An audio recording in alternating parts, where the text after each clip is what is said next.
Hey y'all, Cassie here. We are making soaps today. Today I'm going to be making the lemon basil soap. I told people that I was thinking about making a lemon soap and I got so many suggestions, and the top suggestion was lemon basil. I love basil. I cook with it. We grow it. It is one of my favorite herbs.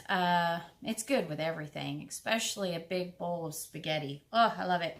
So lemon is also very beneficial. Not only does it have great antibacterial properties, but it just smells amazing. And it's just one of those soaps. It's just so, I love a lemon soap. So that's what we're making today. So what I wanted to show you is that you always get your ingredients ready.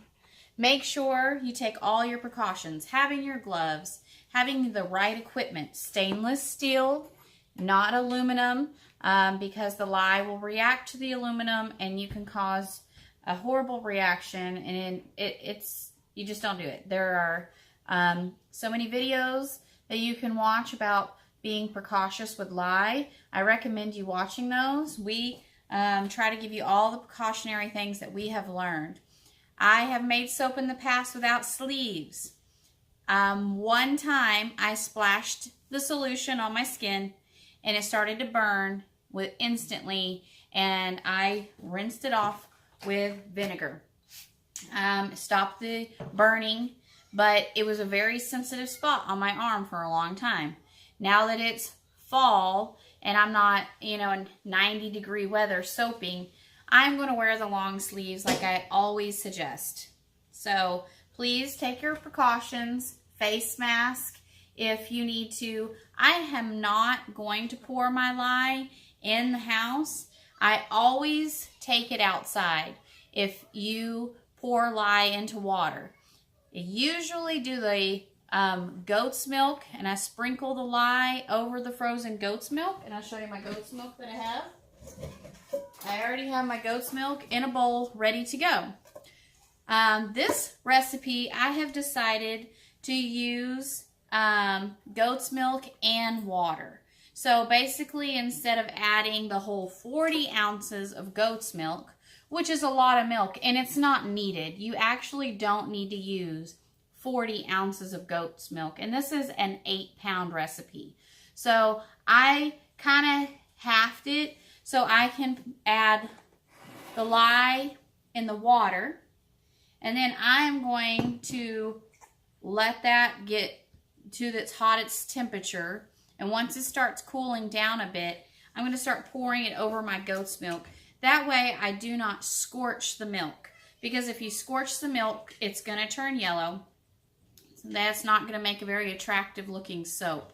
And it's going to be hard to color. And not only that, you're going to kill a lot of those wonderful properties that you have in goat's milk, which is the whole point of our soaps. Our soaps are for people who have sensitive skin. I have eczema. My children do. They have sensitive skin. And this soap is just wonderful. So in all of our goat's milk soap, it starts with the same base. Goat's milk, coconut oil, olive oil, and castor oil. I love this recipe. I looked at a lot of recipes. There's lots of shea butters and cocoa butters and other elements you can put in your soap. But this is my favorite way of making goat's milk. It's not as costly as the butters are. And some people can't use the butters even. Some people can be sensitive. So this is what we're using. And I am going to get into this giant bucket of coconut oil here. And I'm going to measure out how much I need. So I got to do that really quickly. And I will pause the video and then come back and show you. I'm going to put the coconut oil and I'm going to measure it out. Make sure you measure everything out. And then I'm going to put it over here in this big pot. This is where the soap is going to come together. So I'm going to warm my oils because the coconut oil is at the cold stage where it is very hard. And I'm going to put my olive oil and castor oil and bring it all to 100 degrees, maybe 125. I'm going to bring them up. So Then I'm going to measure out my lye and put it in my water. And then I'm going to pour that. Once the fumes and everything is over with, we are going to put it with our goat's milk to melt the goat's milk because it is completely frozen solid. And we're going to melt it. And then we'll combine it in with our oils. And I'll show you that process. Okay, hold on. Just a little tip on your kitchen scales for those that don't know. You have a zero out button and it can zero out. So when you put this container on here, it's going to weigh the container. Then you want to zero it out to make sure that this container is not being in with your weight. And for this recipe, we use a whole whopping 2 pounds, 10 ounces of coconut oil. So let me get that out. It's a little time consuming.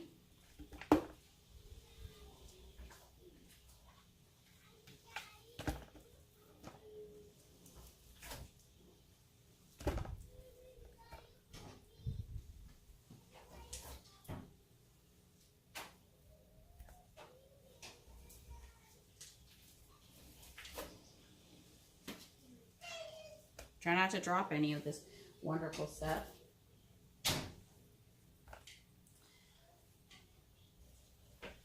Oh, so now I'm at 21. We make sure it's measuring in ounces too.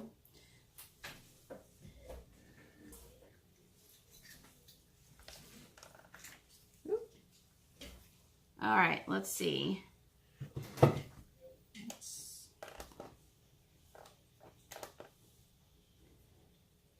1 pound, 11 ounces. So we're almost there. 2 pounds, 10 ounces is what we're looking for. 2 pounds, 2 ounces.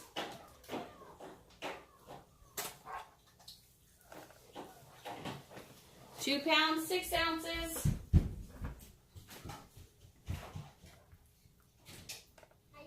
2 pounds, 10 ounces on the dot. Check that out. Can you see it? Whoop, whoop. Okay, 2 pounds, 10 ounces. Hold on 1 second. I got oily hands. Okay, so this goes over here. I like to double measure because you can never be too safe. So I'm going to put this on here. And I'm going to show you this right here so you can see.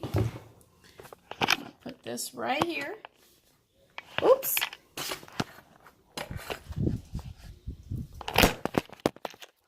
That's not going to work. Hold on. Okay, now that I measured twice, and so it's 2 pounds, 10 ounces on my recipe. Now I get to take this baby and put it over here, and I just want to put it on low. You don't want to burn your oils. We're just melting the oils. So I got the triple burner, so my low is right here because I want the other burner to come on. Okay, so now we're going to measure the olive oil. Okay, so same process with the olive oil. We want to zero it out. We want this container to be 0. And then the olive oil. Okay, for this recipe, I need 5 gallons of olive oil. So I'm just going to start measuring the olive oil.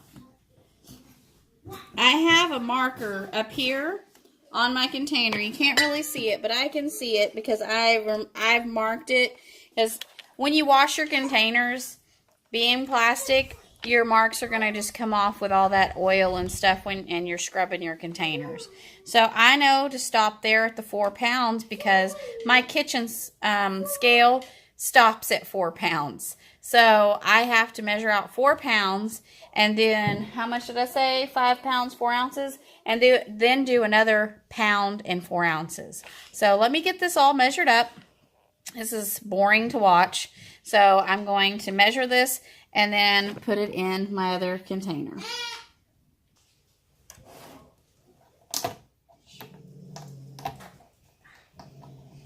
Should have pulled this out first.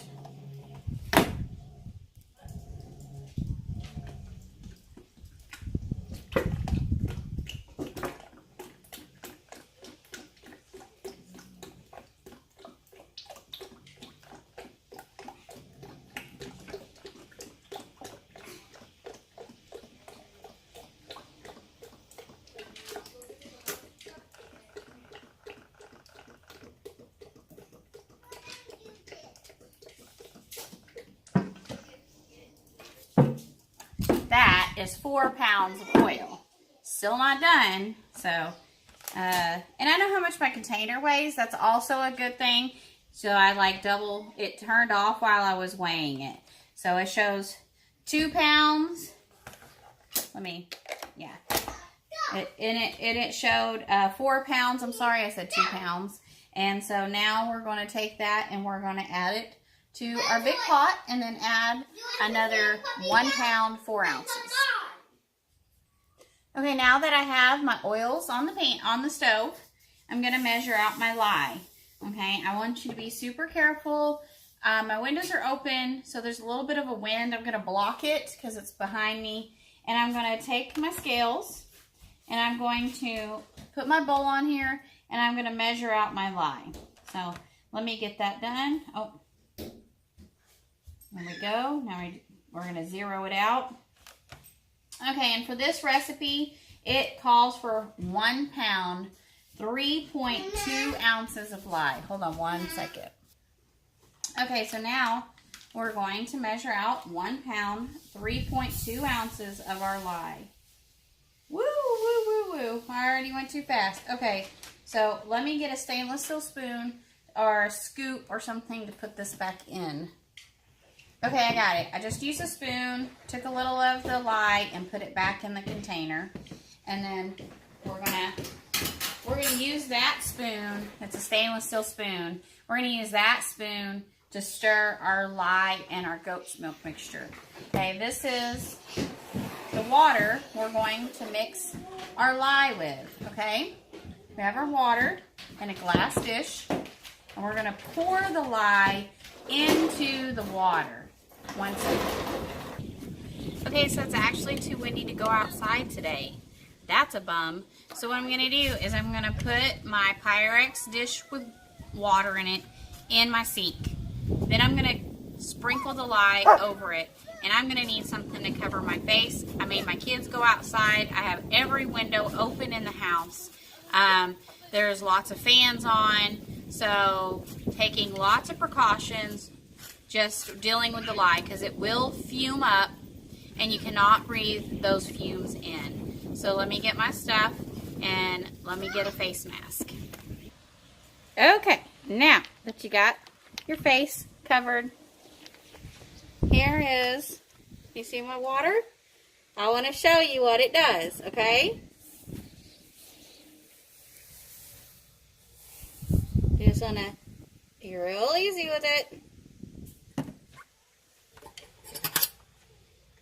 Get a little stir. This is distilled water, okay? It's going to get really, really hot. Okay, so I'm just doing a little bit at a time. I did about half my solution. That was nice room temperature water. And it's 162. Oops, sorry. 151. Okay, so give it a minute and then add the rest. This is the most dangerous part of soap making. You gotta let it fume up. Don't breathe those fumes in. It's very windy, so got lots of ventilation. Okay. 216 degrees. Okay, we're going to let this solution set and cool down on its own, okay? Let's see how hot it's going to get. 205. Okay, so maybe that was the hottest it's going to get. 216. This is the most dangerous part, you guys.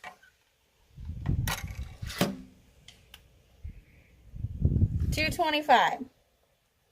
Okay, that could burn you. This solution is very corrosive.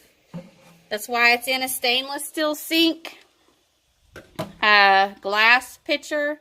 You could use plastic. It never could use that plastic again. I don't even use my stainless steel or my glass again. Glass is porous. So we're going to check the temperature again.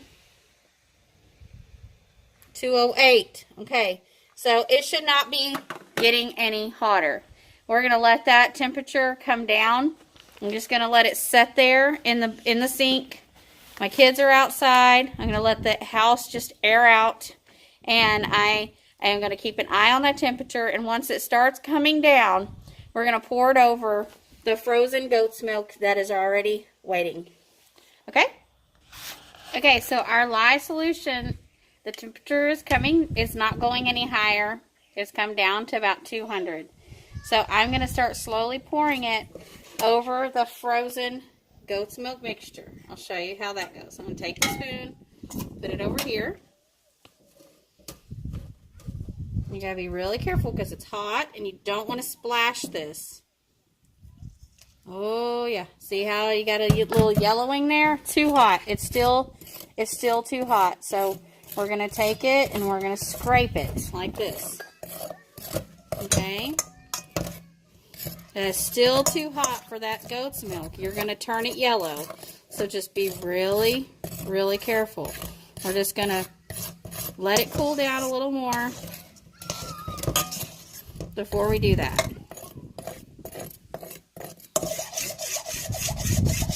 Okay? Okay, excuse my kids. They're outside playing and they're being a little loud, but hey, they're out there, not in here. So, I just wanted to show you, I've got about half of that block. It's showing 55 degrees. And then this solution is about 188, so we're trying to keep it cold. So we're going to pour some in the milk that's already melted and then stir.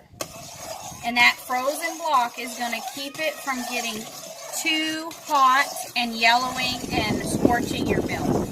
So you literally just move it out of the way, pour in a little, and stir. Stir, and then stop stirring. Check your temperatures. 86 degrees. So I'm going to wait a minute and let it cool down a little more. Just a little bit. It doesn't have to be, as long as it doesn't get above 125, 130, you're not going to scorch your milk. You just really want to keep it, even 150, your milk should not scorch, but the colder it is, the better. And my oils are already pulled off the stove, and I am letting them cool. I got them to about 135, and that is the trick to soap making. The cold process is they have to be the lye solution and the oil solution has to be close to the same temperature. Okay, so we got 98 degrees. We're gonna keep stirring and cooling, stirring and cooling. It's still nice and creamy colored.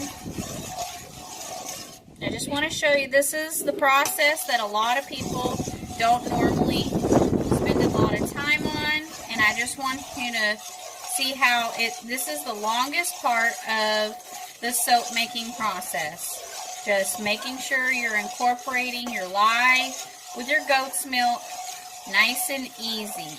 Now, sometimes you can put an ice water bath on here. If this melts all the way and I'm not done incorporating all this lye, then I'm going to put this in an ice water bath. So, I'm going to keep stirring, keep adding, and keep keeping my temperatures down because that is the whole key of keeping this from yellowing. This is 103, which that's okay. And it's already starting to thicken up. The fats in the goat's milk is already starting to thicken up. So I'm going to finish incorporating this little bit of milk, or this little bit of lye solution in with my milk, and then I'll show you how we put it in with our oils. Okay, the last oil is my 4 ounces of castor oil. We're going to go ahead and put all of that in there.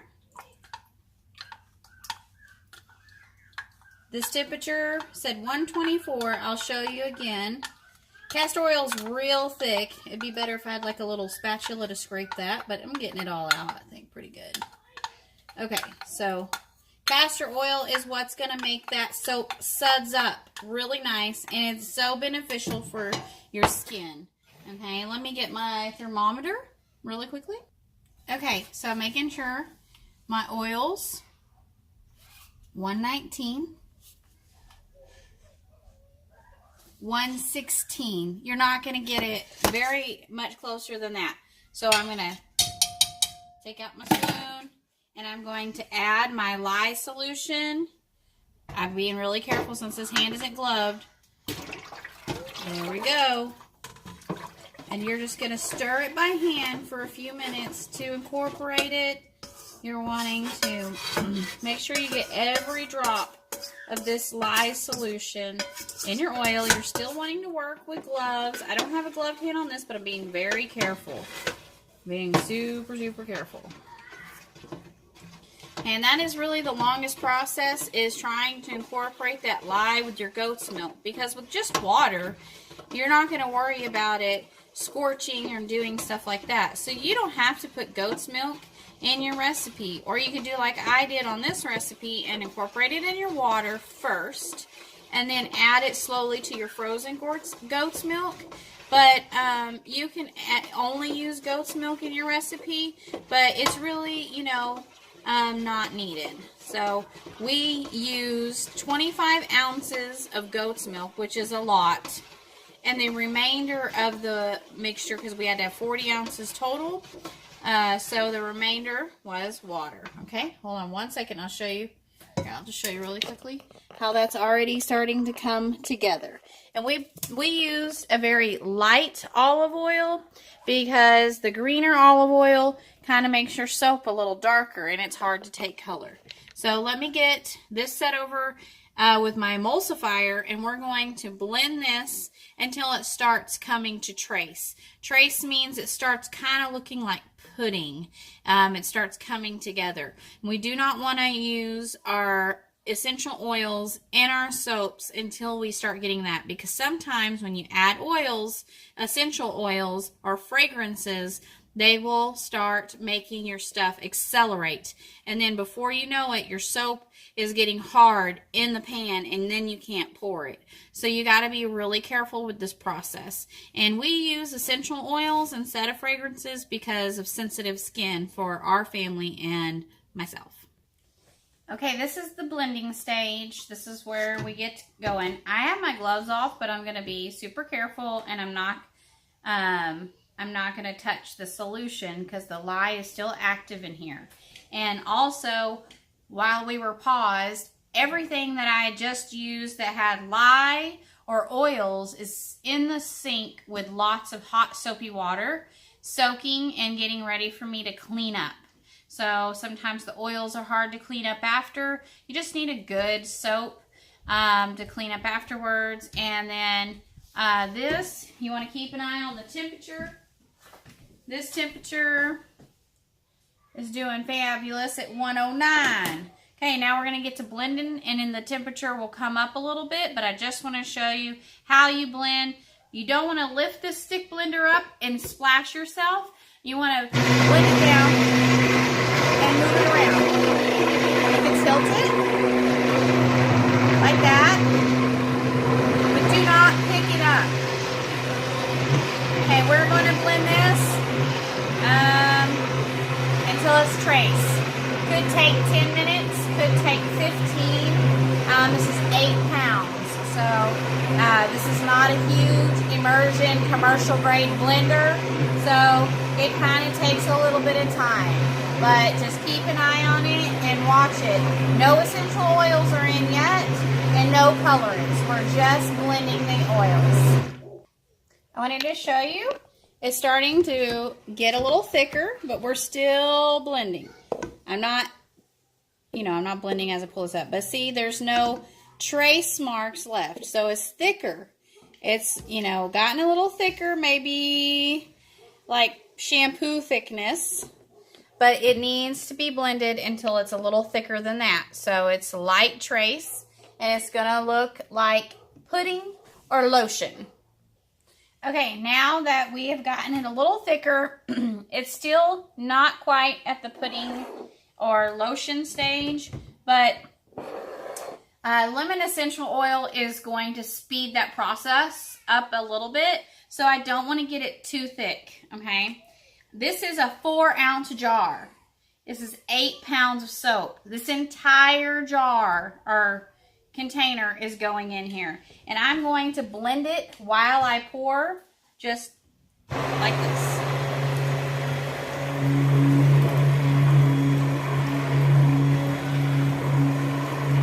Oh my gosh, it smells so good.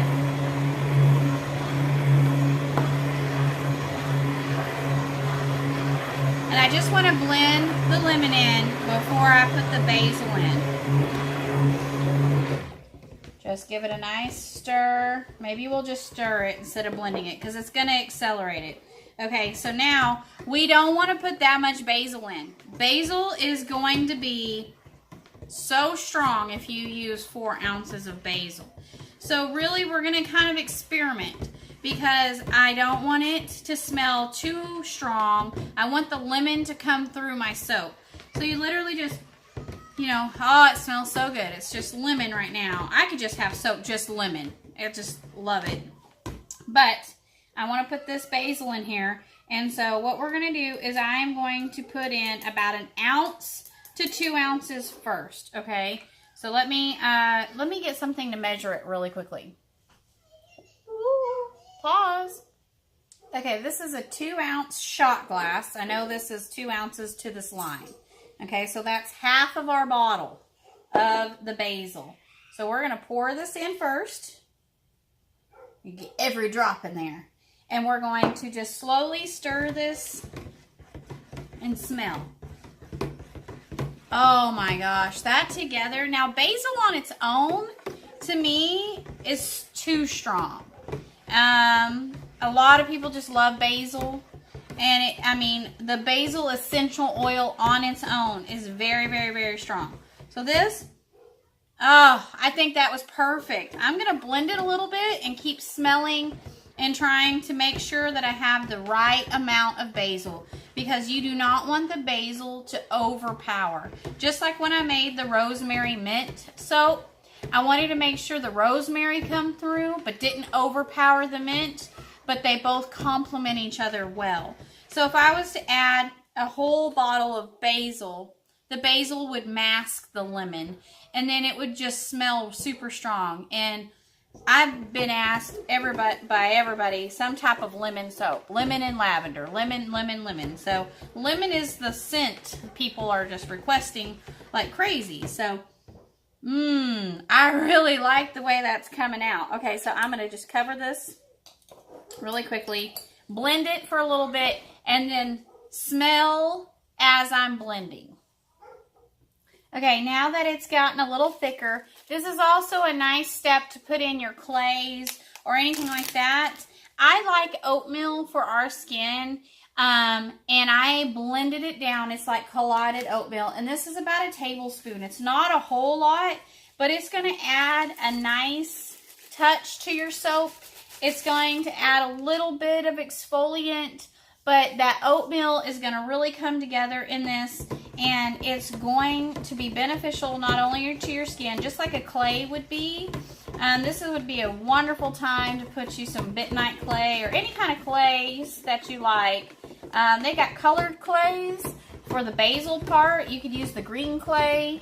and they have a yellowish clay, so that could actually help you to be a colorant as well.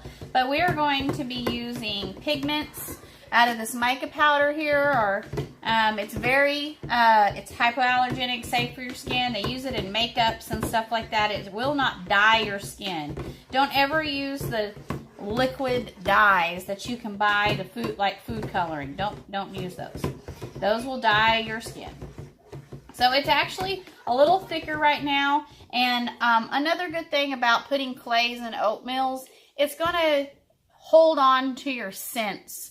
So your essential oils kind of have something to grab onto, and your soaps will smell better and longer for a long time. So here we go. Okay, this is the trace that I was talking about. See, it's real thick. Well, it's not super thick, but you can see, like, when I pull my spoon or my blender out of there, you can see the little spots, and it's pretty thick on my blender. That is perfect. So we're going to now separate this so we can do some coloring, okay? Okay, so this is the pouring part. We're going to pour the lemon first. We have that over here. Let me get that ready. Okay, here we go. So we're going to fill these about halfway.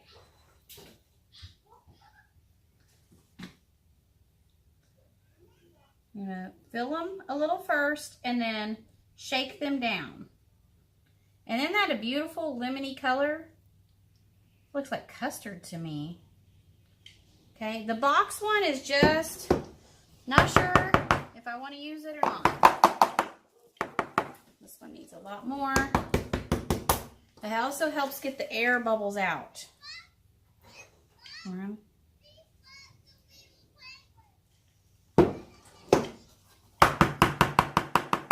Yeah, I'm not going to have enough to do the box, so I'm doing away with the box. And I'm going to try my goat molds again, okay? These are kind of difficult to get out, and I think what I'm going to do is, I tried this trick last time. It's just sprayed a little cooking spray, a little olive oil cooking spray in there, so they want to come out, okay? So get these to where you want to see, okay? Now we'll do the goat mold.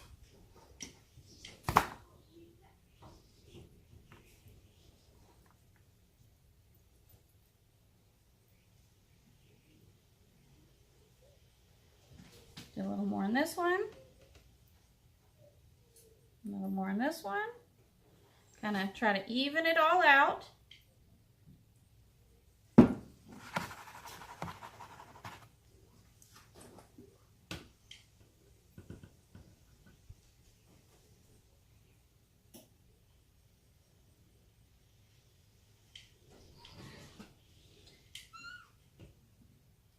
Make sure you get a spatula for what's left over.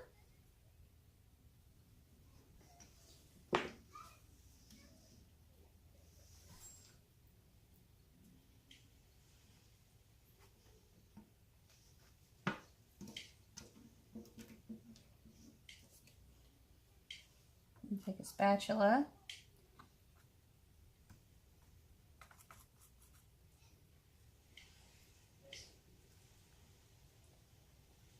Just could use some more. So I got some green, but I'm gonna go and I'm gonna put the green on the very top. Instead of doing like an in the pot swirl this time, which I didn't get a video on that before, we are just going to decorate the top with green. So that way you can tell it doesn't look like my peppermint rosemary soap that I did the in the pot swirl. So I can determine, you know, that they're different. And my customers can determine that they're different.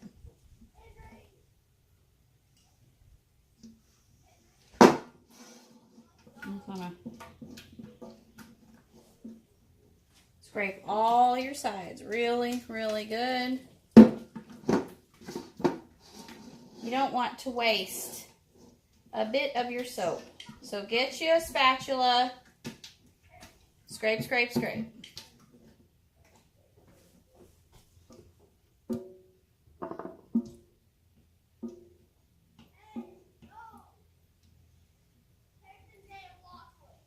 My children are out there.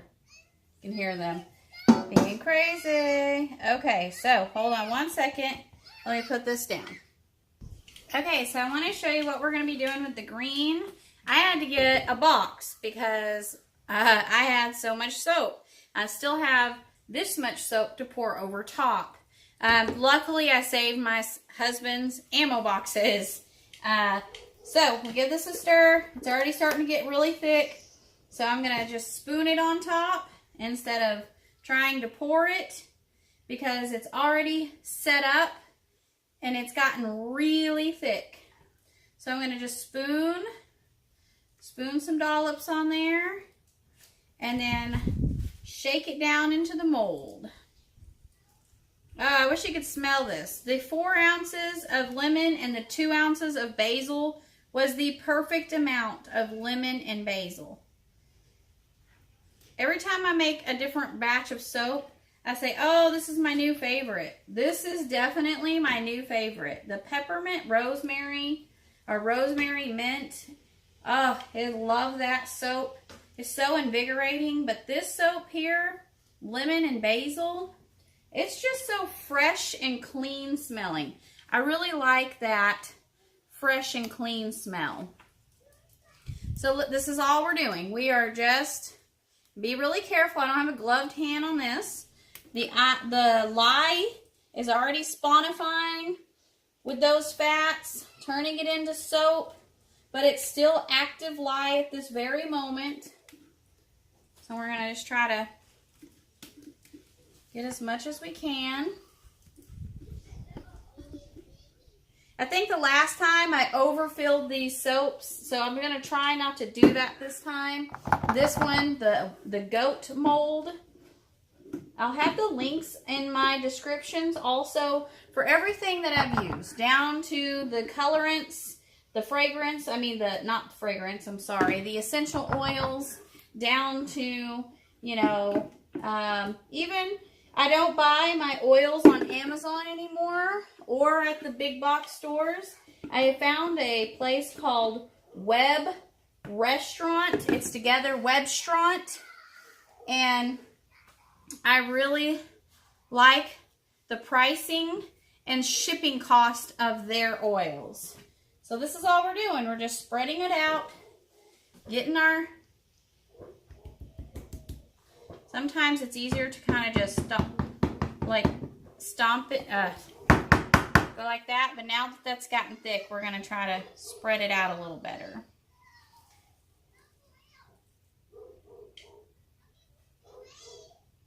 And this time we're not going to put a top on our soap.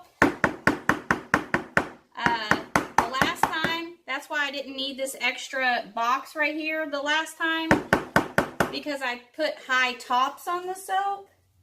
And sometimes people think the soap looks like it has less in it because it's got a taller top, when actually, you know, making it taller, it is going to be a little bit thinner if you're making, you know, a certain ounce bars, which we do between a 4.5 to 5 ounce bar, and then we do a 3 to 3.5 inch bar, or ounce, not inch. So all our bars are about 1 and 1.25, maybe a little bit bigger, wide when we cut them. So let's smooth this one.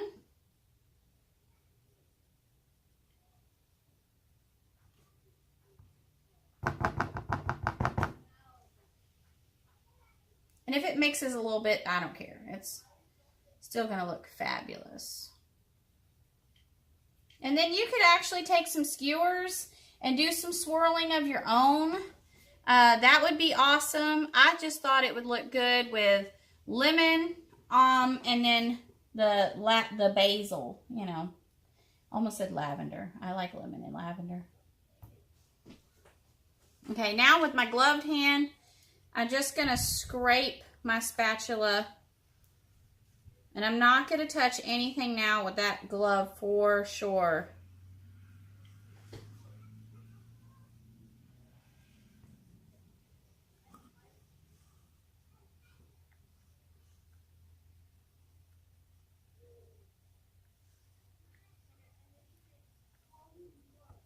Okay, now we're going to do a little jiggle, jiggle, jiggle. Pound, pound. Jiggle it all in the mold. Jiggle and wiggle. Getting all those air bubbles out. And then with this mold, I got some on the sides. Just take your gloved hand and kind of wipe the sides. And then you can get a nice paper towel and do that. So, sorry it's so loud. Like this side needs to be pounded.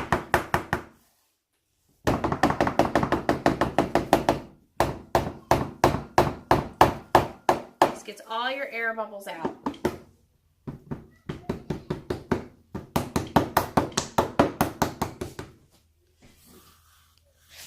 We're going to wait 24 hours and we will cut our soaps tomorrow, and I'll show you how the soaps turned out. Now we get to clean up our mess, but the soaps look really good, really happy the way they come out, and I'll show you what they look like when we cut them.